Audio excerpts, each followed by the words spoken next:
As the kids would say, no cap. This episode kicked our keisters concerning anything technological. But we believe what Mr. Keith Wilson has to say is valuable for our audience, so we're going to do our best to make this as enjoyable as possible, even with our shortcomings in mind. So thanks for listening to us on this episode of the Christian Principles Podcast. The Christian Principles Podcast is brought to you in partnership with the Herzog Foundation. But bear in mind, the views and opinions expressed here are those of the hosts and not necessarily of the Herzog Foundation.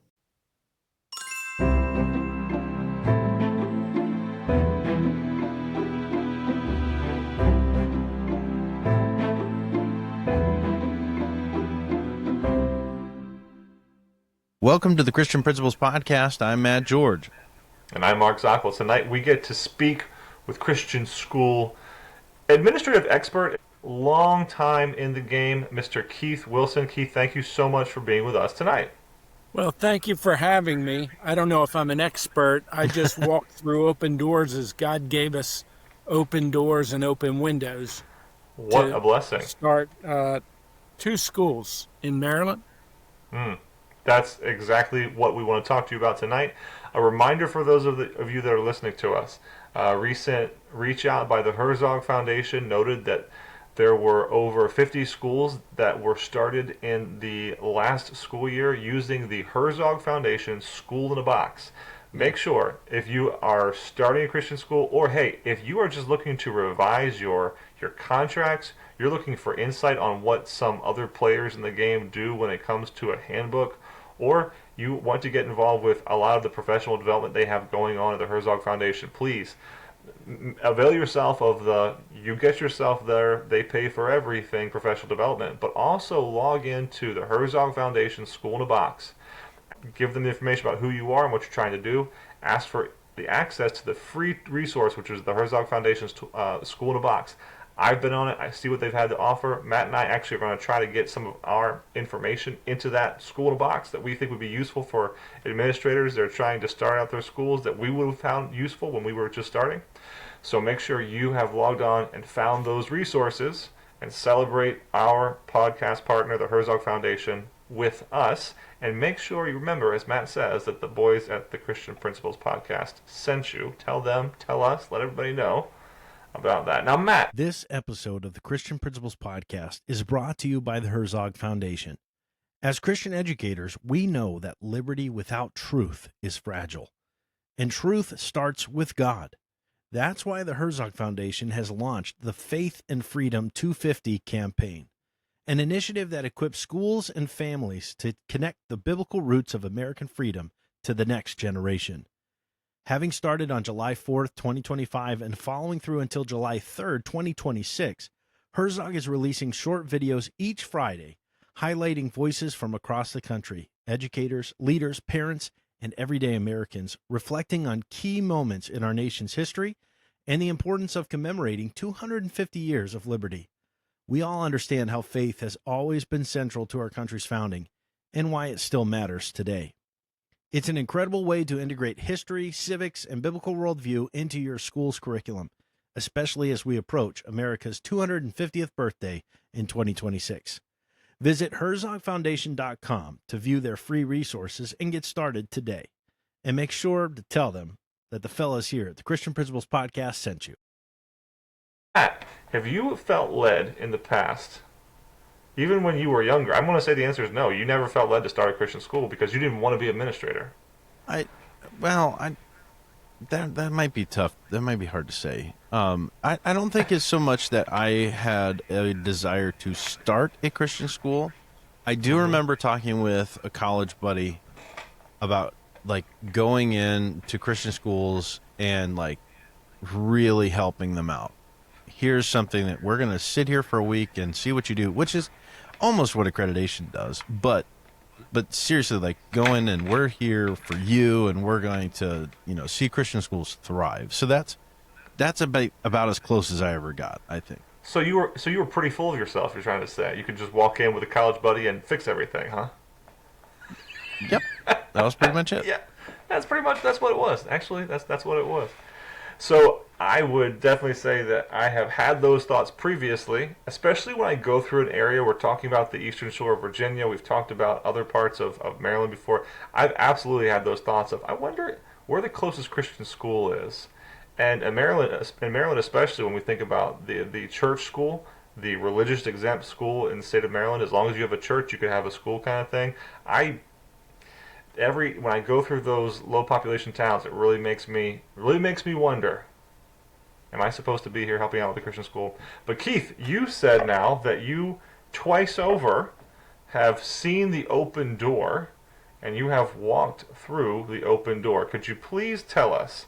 We're really interested in hearing ultimately what led you to start those first and second Christian schools, but let's start somewhere else. Let's start with just how you got into education in the first place, maybe your testimony, and then how you got into education, or perhaps they're involved, those are intertwined. Um, I received the Lord on my 12th birthday, and immediately started going to this church in Bear, Delaware, and got involved in the youth department there. And every summer, the Bible Baptist Church of Elkton, Maryland, hosted a summer camp. The name escapes me right now, but our group would go. And so I remember specifically, I'm 15 years old. I started going to Christian school in January of my 8th grade year, just before high school.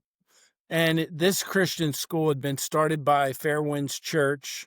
And my mom was working there in the cafeteria, and she asked me if I wanted to attend school there. So I started going to school there second half of my 8th grade year.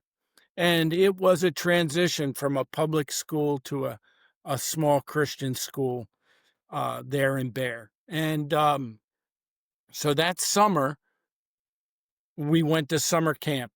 And summer camp I have a great memory of summer camp.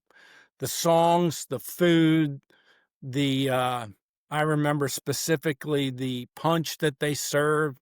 It was the best punch I'd ever had. And so it came Thursday night.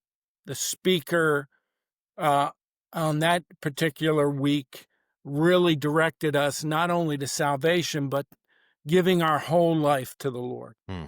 And so on that Thursday night at that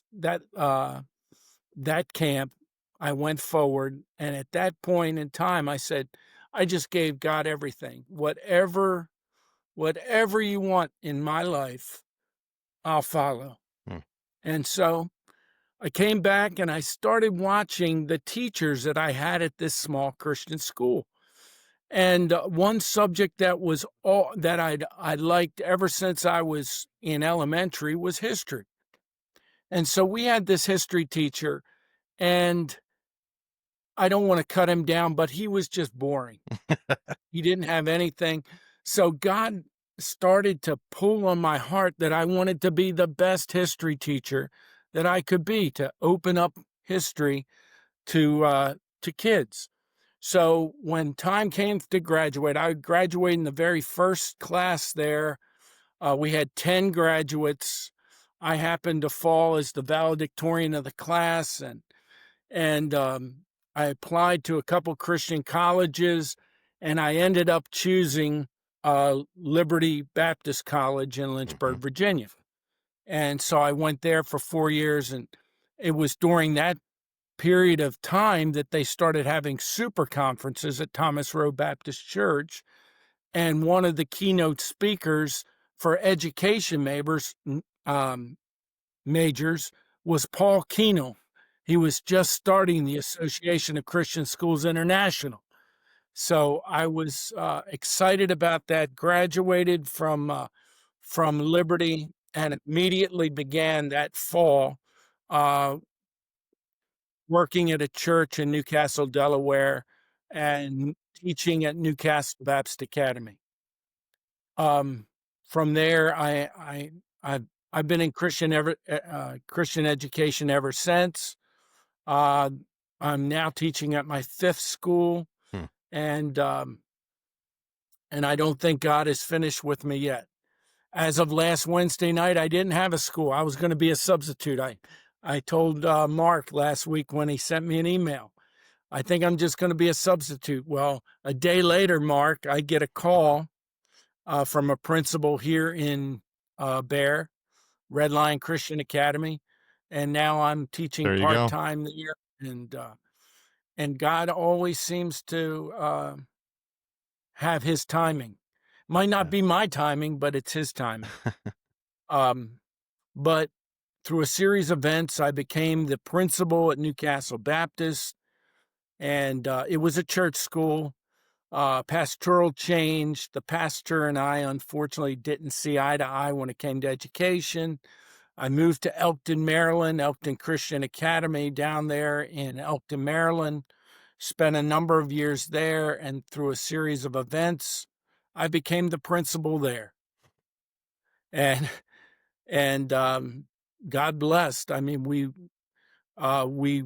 added to the school, had some really good things going on, and all of a sudden, the church decided that they didn't want a Christian school anymore. And I didn't think God was finished. We had maybe 360 kids, and I just went in and pleaded with the pastor. I mean, what are you going to do with that building across the street? Are you just going to knock it down and make a parking lot? Or are you going to do something with it? I feel like God wants something done in that building. We have 360 kids. I'm not saying all of them will come, but let's try something different. And so we did. The church board said, okay, let's give it to Keith Wilson, see what he can do with it. Name change. We changed the name to Tri-State Christian Academy. I immediately reached out to become an approved non-public school because it helped our students if they left in high school. Their credits could go with them. And so that's what we did. And for 7, almost 8 years, I was the principal there. And for some reason, after 8 years and the strength of the school and the hundreds of kids we graduated, the church decided to give the school and the board, actually, the church board, not the church board, but our school board decided to give the authority to another group. And it was from Delaware, who knew little about what education in Maryland was about. It's a Christian organization. They wanted to come in, and really what they wanted to do was set up a Christian school district using Maryland and Delaware, and they were reaching out to a school in Pennsylvania. So it would be like a tri-state district. And because of that, the group said that Mr. Wilson could not stay. We want to bring on our own person. So that was one of the toughest times I've ever had in my life, in an April, being told that we don't need you anymore. And that was tough. But about a week later, I get this phone call from, well, not a phone calls. I got emails from parents that said, hey, look, we want to start a new school and we want you to be the head of the school. And so that's how Providence Christian Academy began. Our first effort was trying to find a building. And here in Delaware, we had so many Catholic schools close in the last 10 years. I went on the Catholic school tour, and I talked to many fathers and priests, and I thought I had one here in Newcastle, Delaware, where I live. I thought I had a really good building, went back to the people and said, hey, I got a building in Newcastle. No, we can't do Newcastle. It's too far away. You're going to have to find something here in Elkton or Cecil County. So I had been to an old industrial park building that subsequently was left by a Christian school who was mainly interested in making football players, Eastern Christian. And so I walked through the building, and I was there about 5 minutes and said, this will never work. It was a the rooms were 12 by 12. They were office cubicles. It wasn't going to work. And so after I found this building in Newcastle, I went back to the people. They said, no, you got to find something in Maryland. So I went back to that building with different eyes. I had different eyes. I had a sheet of paper with me, and I said, if we take down some of these walls, we'll have 12 by basically 12 by 24s, and that'll be enough for our school to get started. And so I have a good buddy, and he's unbeknownst to me, his father owned apartment buildings in South Philadelphia. And I know the landlord said, well, how much money do you have to put into the renovation of this facility? I took out my wallet. I might have had $5 in there. I said, sir, we don't have anything. So my buddy Frank, he calls me, and I was very discouraged. I was heading home on a Friday. He calls me, and he says, you know what? The Lord has kind of shared with me that I should be the one to help in this renovation. I said, Frank, what experience do you have? He said, well, my dad owned apartments in South Philly. Whenever somebody left, we had to go in and renovate and get it ready for the next person. So I said, okay, Frank. He said, hey, set up a meeting Wednesday night in the building, and we'll put a crew together.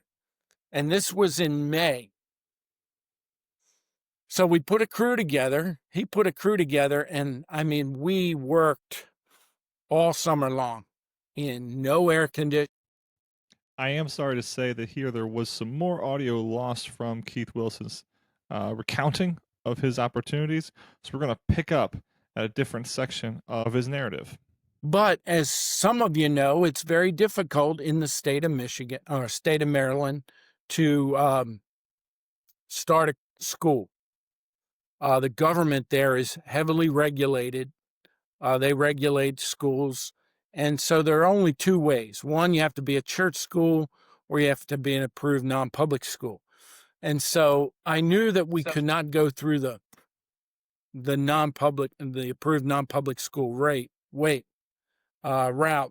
So we decided to start. I had a pastor friend of mine, and he said, okay, let's call it Providence Christian Church, and let's start Providence Christian Academy.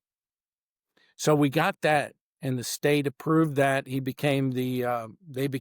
church became the authority over Providence Christian Academy. And then the other hurdle we had it was against the law in Cecil County to open up a school in an industrial park, because we were in an industrial park. So I had to go before county council, and I pleaded my case. I did my homework. There was only a few areas in Maryland that did not allow a school in an industrial park.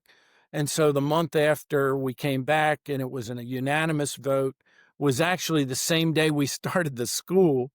We got approved by Cecil County to have a school. And so we started in August of 2018. And God blessed us. We had 130 some kids in this building from kindergarten all the way to 12th grade.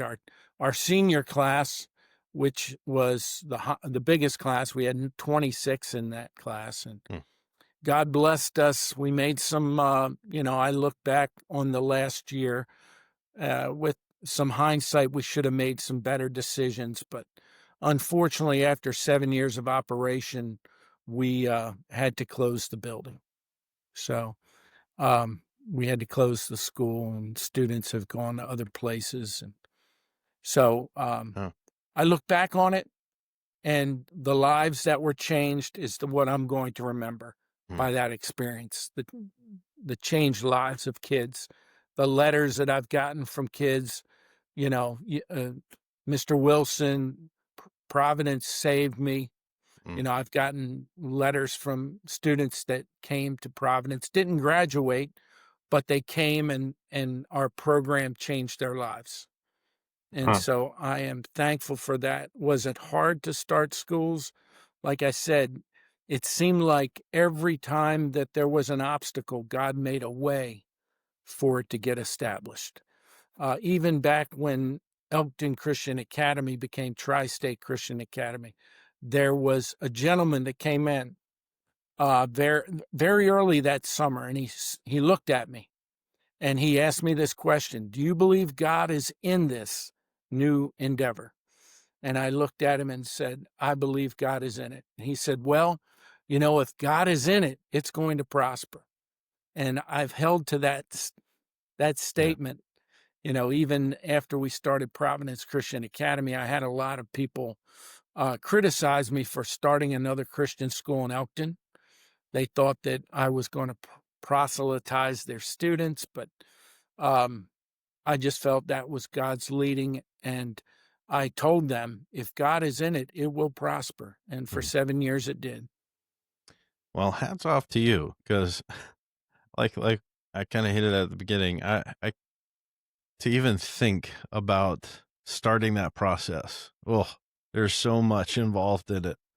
But I wanted to say, back when you were sharing kind of your testimony, I felt like you were stealing mine, because it sounded exactly like mine, all the way even to camp and history and all that kind of stuff. So, but yeah, it's hard to imagine, but I've heard the story over and over and over again of Christian schools that are started by churches that eventually the church gets to a point where they say, we don't want this anymore. And I have to scratch my head. I don't get that. I don't understand it. Growing up in Christian school myself, I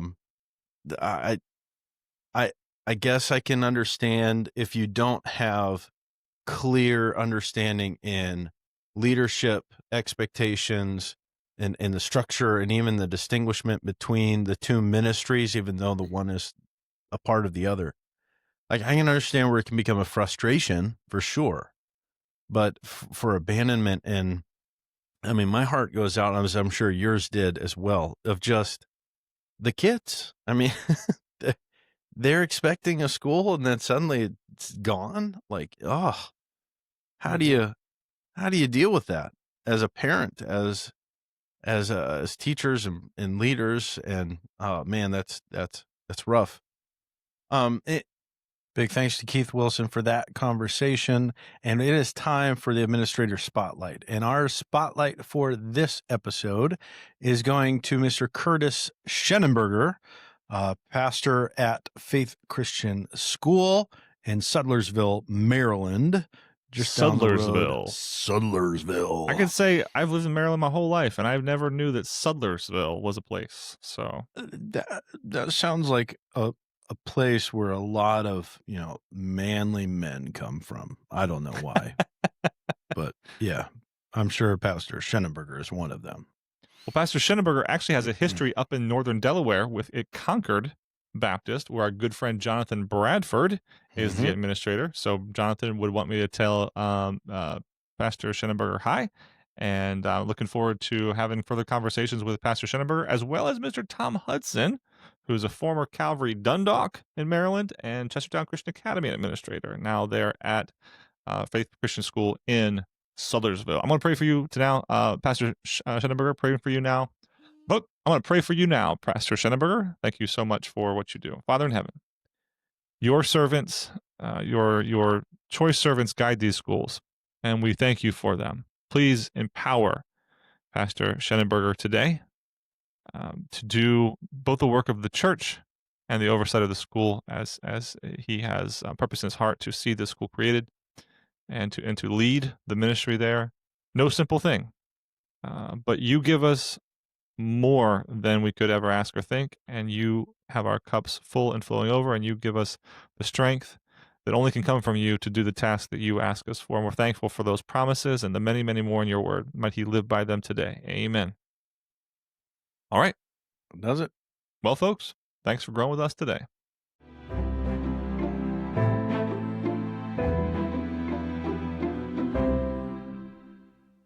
Before you go, please be sure to hit that follow button on Apple Podcasts or Spotify. Also, on Spotify, be sure to tap the star icon near the top and select the number of stars you'd like to give us. We'd We'd be so grateful for 5. On Apple Podcasts, scroll down to the ratings and review section and then tap Write a Review to share your thoughts of the podcast. Thank you.